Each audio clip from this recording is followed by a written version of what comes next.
the last time we were together in the last video, we were talking about using a balanced chemical equation as a way to relate amounts of material. So, if we were to look at the fact that we were given 3 moles of C2H6 and we want to know how many moles of CO2, then we know that the relationship between C2H6 and CO2 is for every 2 C2H6, there are 4 CO2s.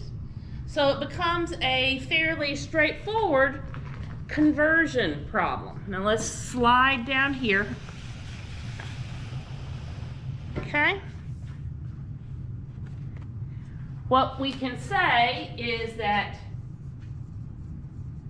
2 moles of C2H6 produce 4 moles of CO2. Remember, the produce is the same as an equal sign, so I've got something I can build a conversion factor out of. So 3 moles of C2H6 times 4 moles of CO2 for every 2 moles of C2H6. Moles and moles of C2H6, 3 times 4 is 12, divided by 2, that's 6 moles of CO2. Okay?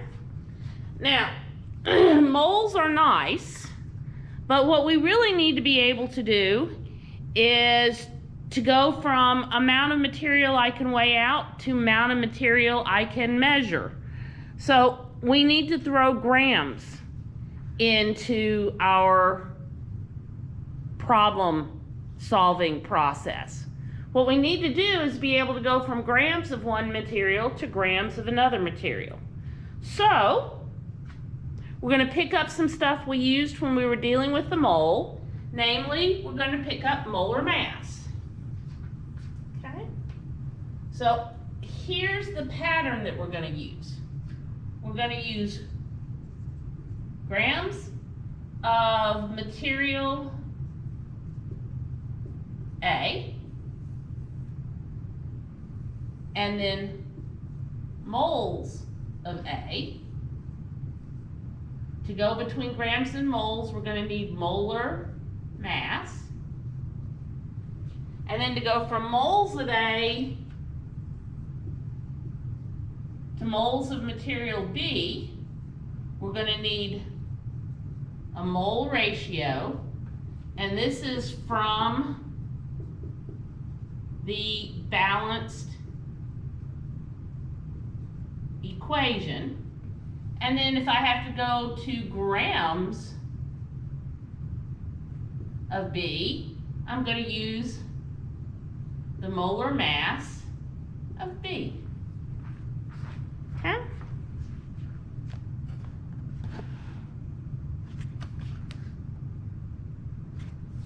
All right, so that's the pattern we're going to be looking for. Now, it's here in your notes too, okay? So don't panic, you've got it all. Now scroll down.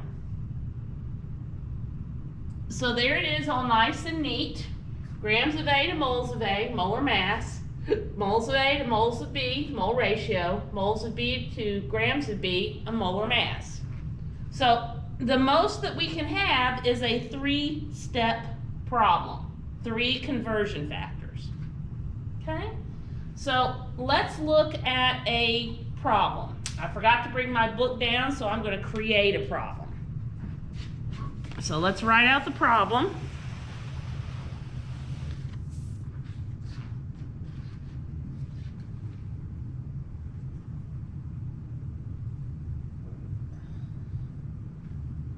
Okay, let's say we have the reaction,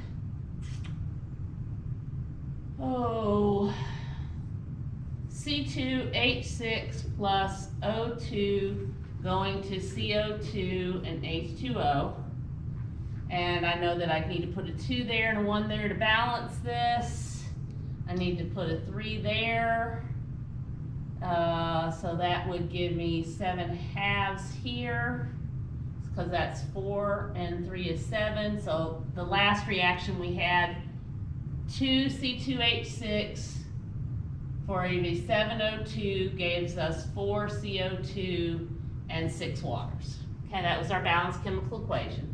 Let's say we were given 15.8 grams of C2H6 and we were asked grams of water produced. Okay? So our tools, we need the molar mass of C2H6. So 1 mole of C2H6.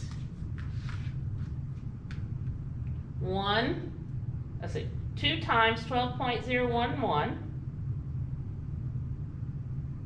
plus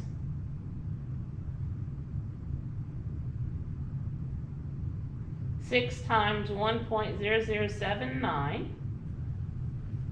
It has a mass of 30.069 grams.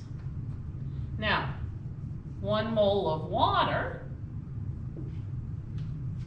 okay, so 15.9994 plus 2 times 1.0079, I'm using the molar masses of the individual elements, I get 18.0152 grams. If we're looking at solving this problem, I'm going to go grams of C2H6 to moles of C2H6 to moles of H2O to grams of H2O.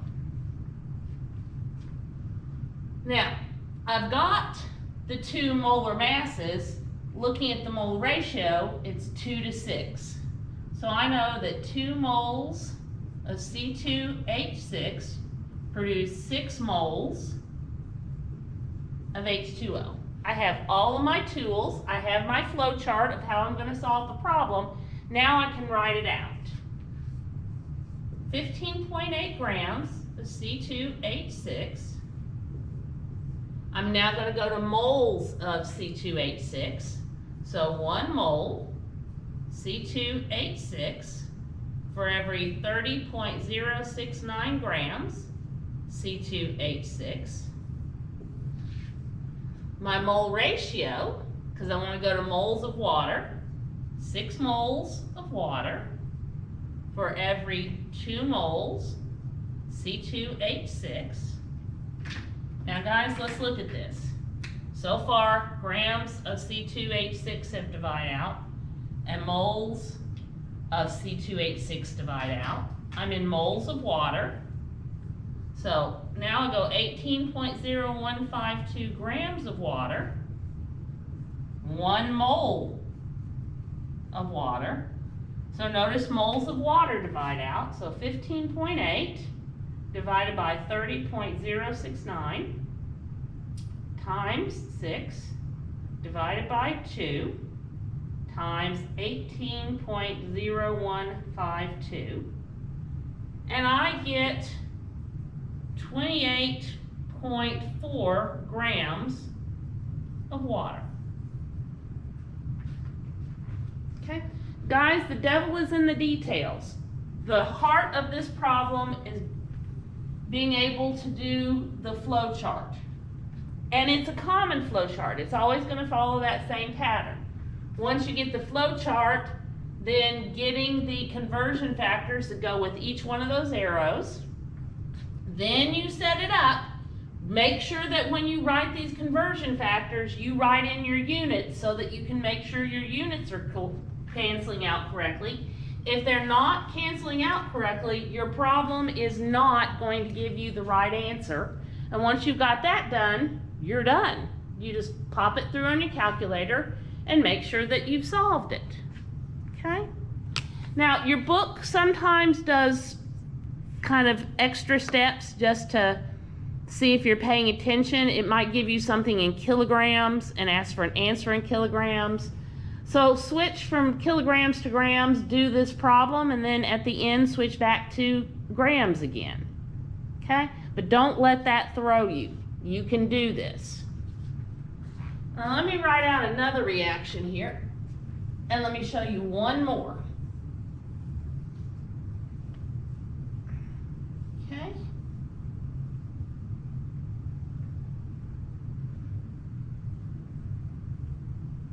All right, let's say that we were given the reaction, let's think.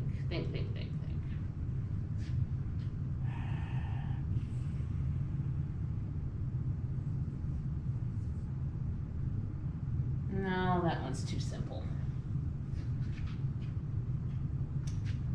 Let's go H2SO4 plus 2 NaOH going to 2 H2Os plus an Na2SO4.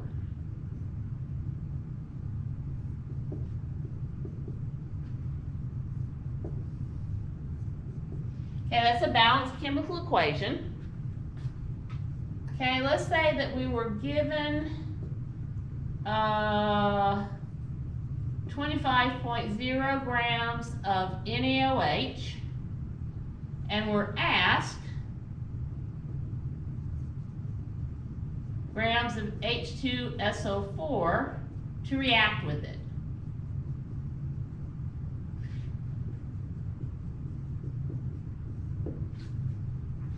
Okay, so if we look at this problem, we're going to go grams of NaOH to moles of NaOH. And then we're going to go to moles of H2SO4. And then we can go to grams of H2SO4. 3 steps. So start out with our 25.0 grams of NaOH. Well, excuse me, I need to write out all my conversion factors. So I need to get the molar mass of sodium hydroxide. So 15.9994 plus 1.0079 plus 22.98. So 1 mole of NaOH has a mass of 39.9873 grams. Now our mole ratio is 1 mole H2SO4 for every 2 moles of NaOH. And lastly, we need the molar mass of sulfuric acid. So 2 times 1.0079 plus 32.06 plus 4 times 15.9994. So I have 1 mole of sulfuric acid has a mass of 98.0734 grams. So I've got my tools collected. I am ready to string out my problem. 25.0 grams of NaOH, and I go 1 mole of NaOH over 39.9873 grams of NaOH. So grams and grams of NaOH cancel out. I'm in moles of NaOH, sodium hydroxide. And now I go 1 mole H2SO4 over 2 moles of NaOH. I put what I'm going to on top, what I'm going from on the bottom. Moles of NaOH divide out. Now I'm in units of moles of sulfuric acid. I need to go to grams of sulfuric acid. So 98.0734 grams of sulfuric acid for every 1 mole of sulfuric acid. So notice that moles of sulfuric acid divide out. The only unit I'm left in is grams, so my problem is set up correctly. So 25.0 divided by 39.9873 divided by 2 times 98.0734. And I get an answer of 30.7 grams of sulfuric acid. Okay?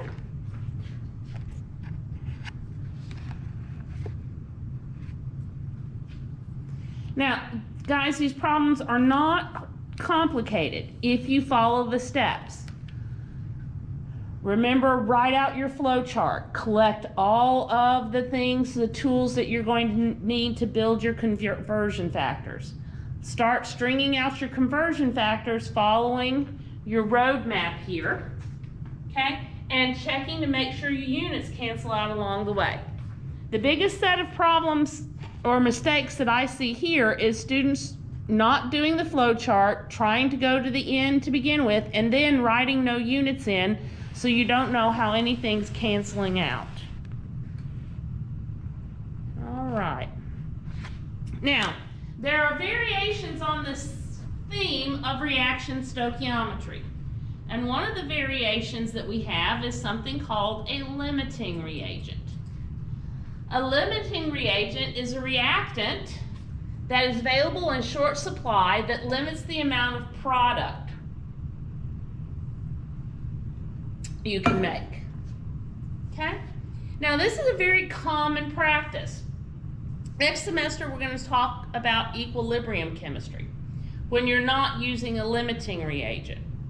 The limiting reagent gives us some control over how much product we're going to make. Okay? So that's why a limiting reagent is nice. So if I were to say that I had 20 slices of bread and 7 slices of cheese to make grilled cheese sandwiches, how many sandwiches could you make? Well, you know that there are 2 slices of bread per sandwich, so I can make 10 sandwiches from the bread, but I've only got 7 slices of cheese, so I can only make 7 sandwiches with the cheese. So I'm limited to making 7 sandwiches because I'm going to run out of cheese. Cheese is my limiting reagent. Okay? That's the kind of process that we're going to be looking at doing. Now let's talk about doing a limiting reagent problem. Okay? When you're doing a limiting reagent problem, you're going to do 2 stoichiometry problems followed by a comparison. The first thing that we need to do is to calculate the amount of product in grams possible to produce from each reactant. And then second, we're going to determine which amount is less. Okay? When you reach this point, the amount of product you have produced from the one that is less is what you can make, because you're going to run out of the reactant that gave you that much product, your limiting reagent, and you're going to have excess or leftover of the other. Now again, I don't have my book, so I'm going to invent, okay, problem, so that we can run through an example. I'm going to use that same reaction, sulfuric acid plus sodium hydroxide, giving us water and sodium sulfate.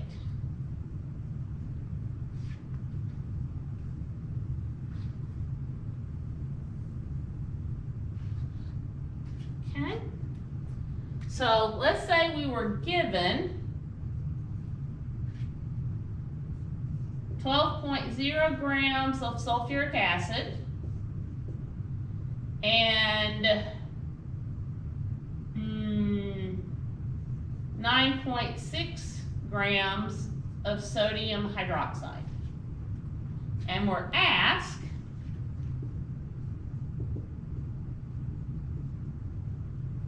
how many grams of water can you produce? Okay, this is a limiting reagent problem. So I'm going to have to go grams of sulfuric acid to moles of sulfuric acid to moles of water to grams of water. So I'm going to do this part first. Okay? Now, I got zealous there and washed away my sulfuric acid mass, but I'm going to reproduce it.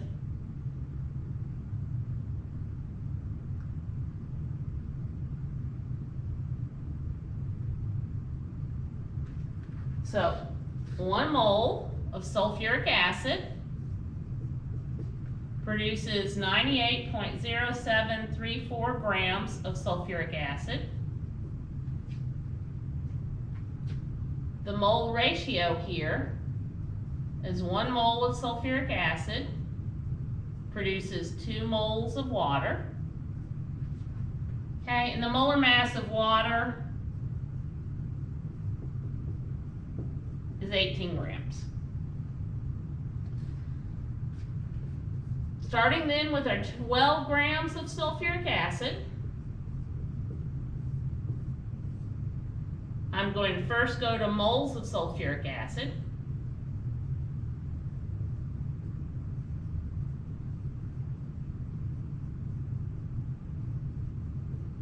Okay, so moles of grams of sulfuric acid are out. I'm in moles of sulfuric acid. And then go to moles of water. So 2 moles of water over 1 mole of sulfuric acid.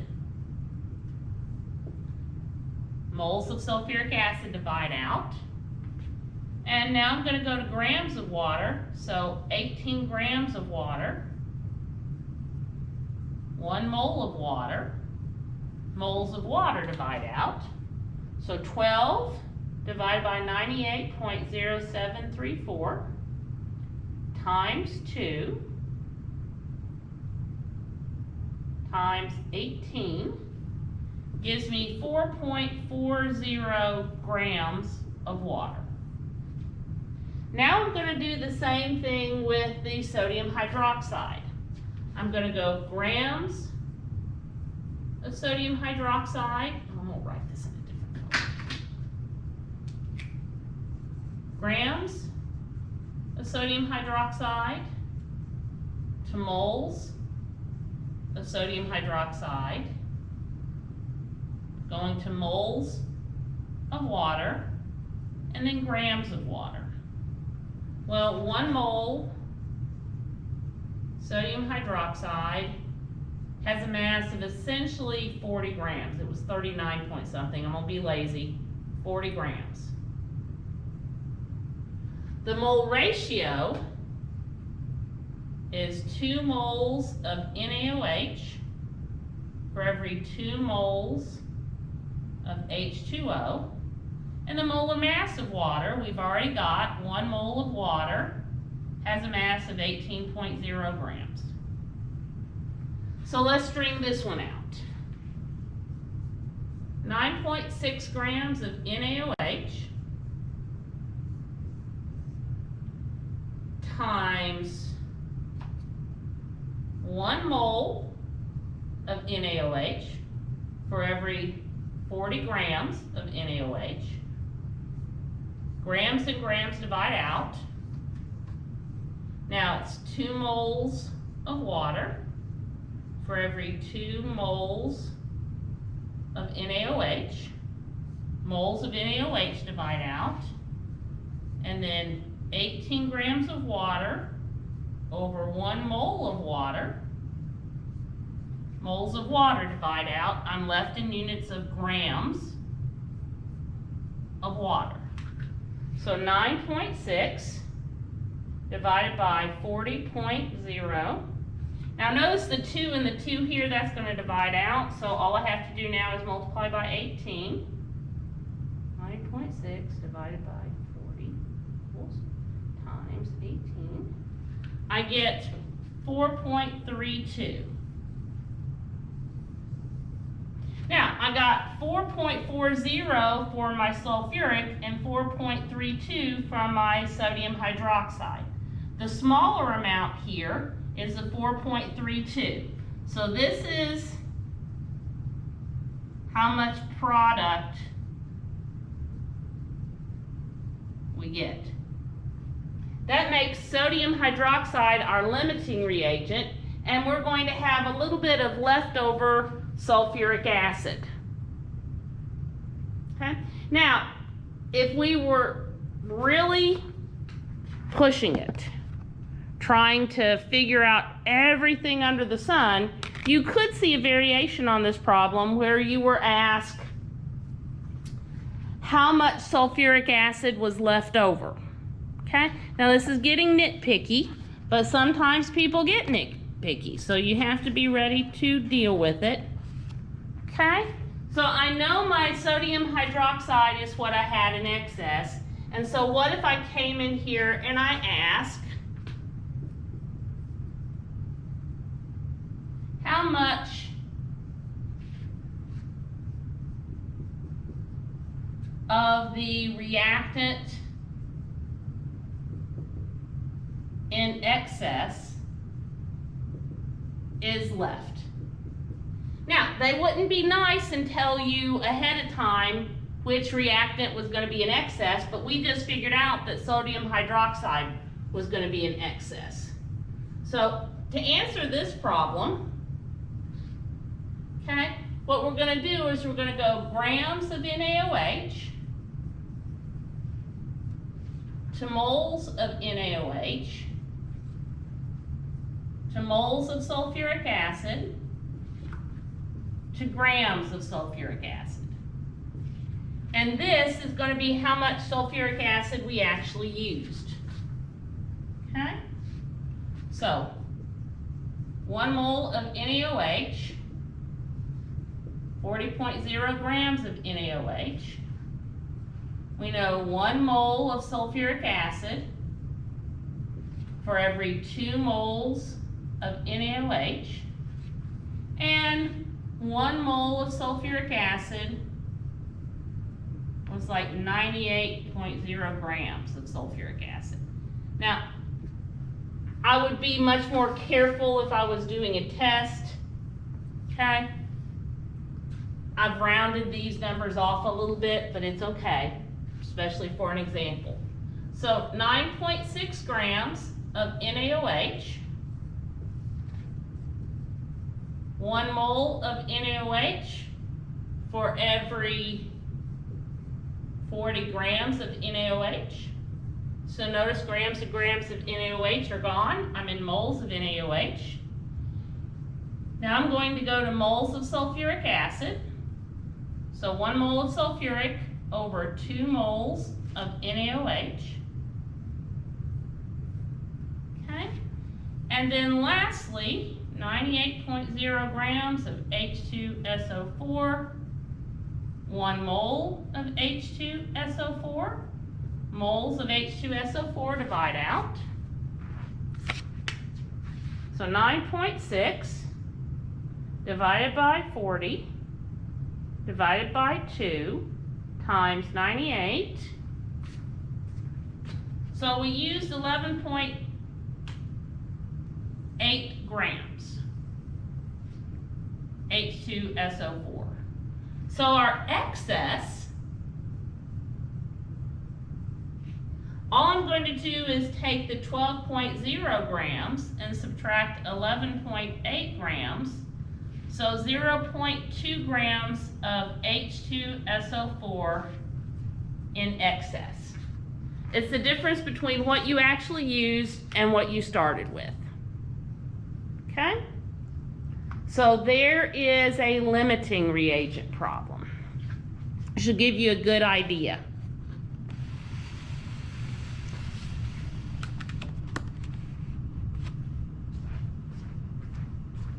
Moving on to our last variation here of a reaction stoichiometry problem, we're going to talk about percent yield. When we actually perform a chemical reaction in a lab, even if we're using a limiting reagent, we never seem to get as much product as we predict from stoichiometry. Now, there are several reasons for this. One, usually we can't get all the material out of the reaction vessel. Another one is that we could have had some kind of side reaction going on that used up some of our reactant or ate up some of our product. And of course, we can get an incomplete reaction. Next semester, we're going to talk about equilibrium, and we'll talk about why some reactions aren't complete. In a percent yield problem, okay, you're going to calculate the amount of product you expect to make, just like we've done before, and then we're going to follow it up with a percent yield calculation. So percent yield is your actual yield divided by your calculated yield times 100%. Okay? So percent yield is actual yield divided by calculated yield times 100%. Now, again, don't have my book with me, so I'm going to invent a problem, and then you can look at the problem in the book. Okay? Those example problems in the book are very handy for you to look at. And the ones that are embedded in the text are great ones for you to use as practice because the answers are in the book and you can check them.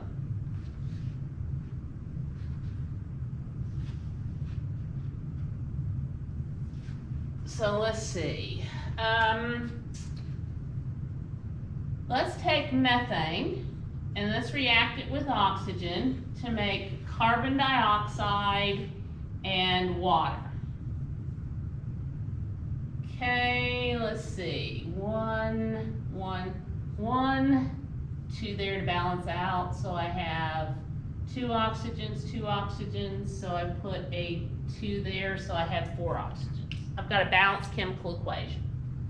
Let's say that we were given 18.2 grams of methane and produced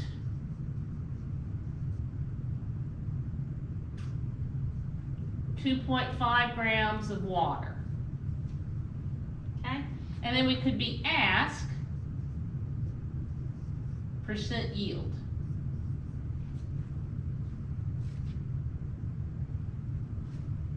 Now, I'm going to go grams of CH4 to moles of CH4 to moles of water to grams of water. Okay? The molar mass here of CH4 is 12.011 plus 4 times 1.0079. So 1 mole of CH4 produces 16.043 grams of water. The mole ratio here was 1 mole of CH4 for every 2 moles of water, balanced chemical equation. And then we know 1 mole of water has a mass of 18.0 grams. Okay, so I'm going to start out with the 18.2 grams of CH4. I'm going to go first to moles of CH4. So moles of CH4 on top, what we're going to on top, what we're going from on the bottom, 16.043 grams of CH4. CH4 divides out. And then 2 moles of water on top, 1 mole of CH4, methane on bottom, moles of methane divide out. 18.0 grams of water on top, 1 mole of water on bottom. So 18.2 divided by 16.043 times 2 times 18. So I get 40.8 grams of water. Now this is what we predict. Okay, that's our predicted or our calculated. In a perfect world, that's what we get. But we actually got 2.5. So our percent yield would be 2.5 grams divided by 40.8 grams times 100%. Now notice the unit grams and grams divide out.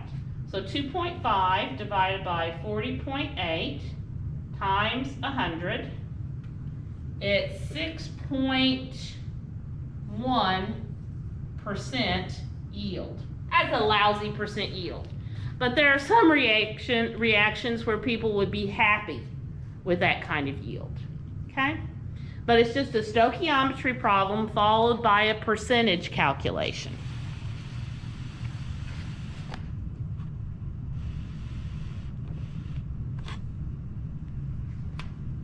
Moving on.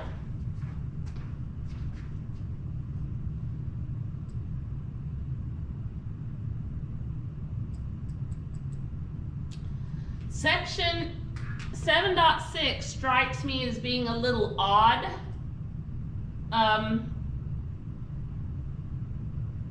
To be put in here in chapter 7. It really goes better with chapter 8.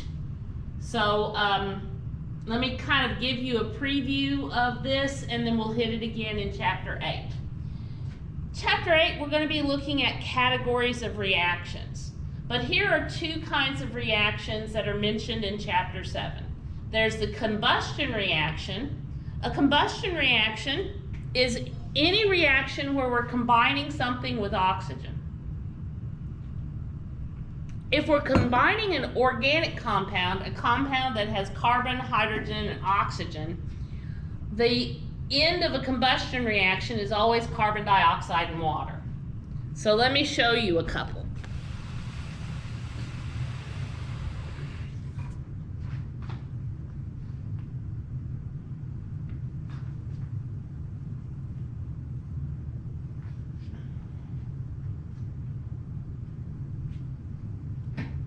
Okay, so if I took C6H12O6, glucose, and I combine it with oxygen, I'm going to get carbon dioxide and water. Now, this isn't balanced. Of course, to balance it, I put a 1 there and a 6 there. I have 12 hydrogens, so I need to put a 6 there. 6 and, let's see, 12 oxygens and another 6, that's 18. So 9 oxygens. Oh, wait a minute. I got to take 6 away there. So 6 oxygens. 1, 6, 6, 6. Okay?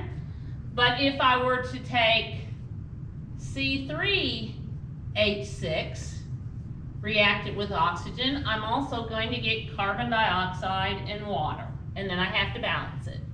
3 to balance out the carbons. 6, 3 times 6 is 18. I've got to have 9 waters. And 3 times 2, I've got 6 oxygens and 9 oxygens. So that's 15 oxygens. So 15 halves there.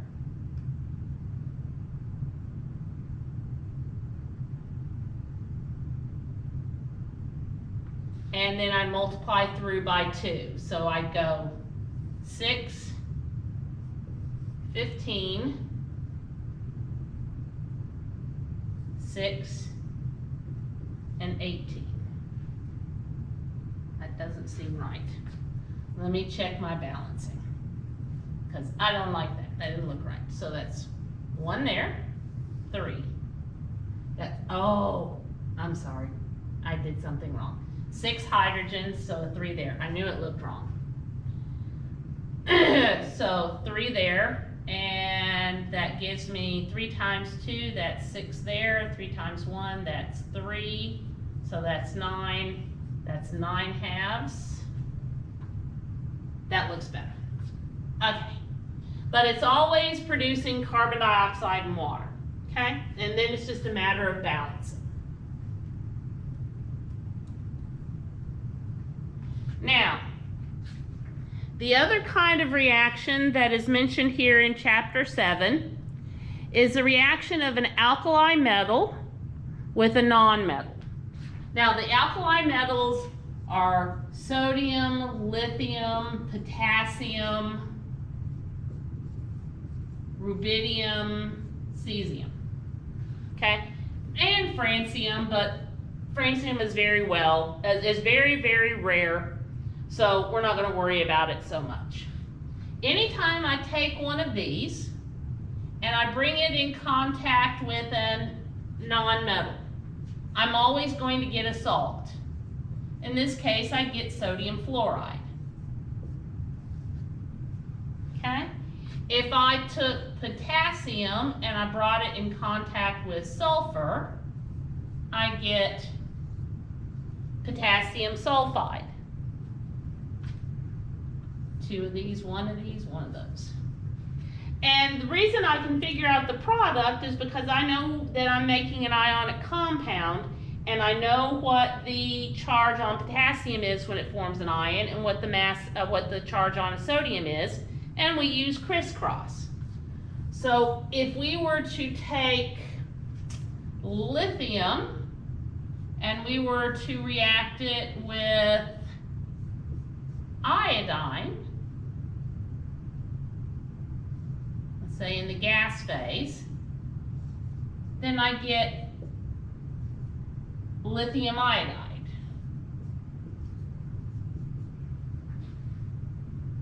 Okay?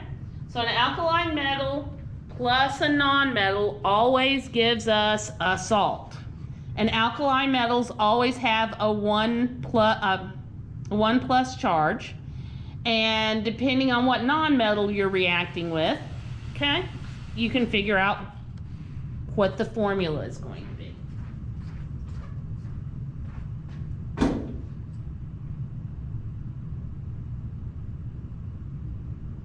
Now, last thing they mention here is when a halogen reacts with a metal, you're always going to get a salt. And remember, halogens, that's fluorine, chlorine, bromine, iodine, they always have a 1- charge when you have the ion. And so again, using crisscross, you can figure out what the formula is going to be. Okay? So if we had something like magnesium solid plus fluorine gas, I would expect to get magnesium fluoride, MgF2, because magnesium always forms 2+, fluorines are 1-, so MgF2.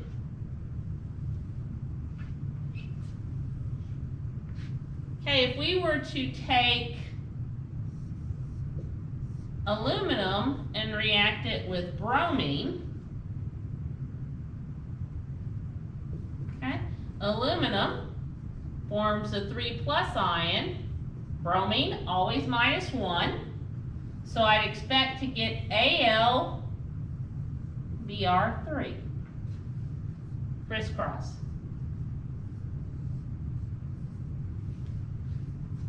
And we've already done this. This is just pointing it out in a new way.